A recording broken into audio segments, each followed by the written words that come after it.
Saltley TMD. And D. Saltley TMD was a traction maintenance depot located in Saltley, Birmingham, England.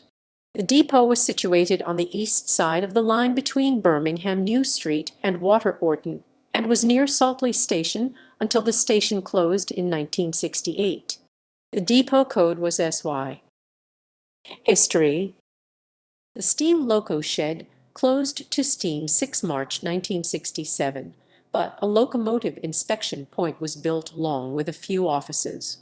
From 1948 to 2008, Class 8 shunters, Class 11 25, 27, 30, 37, 44, 45, 47, 20, 31, 40, 50, and 56 could be seen at the depot.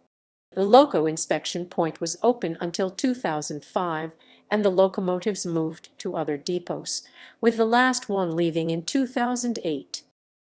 Present.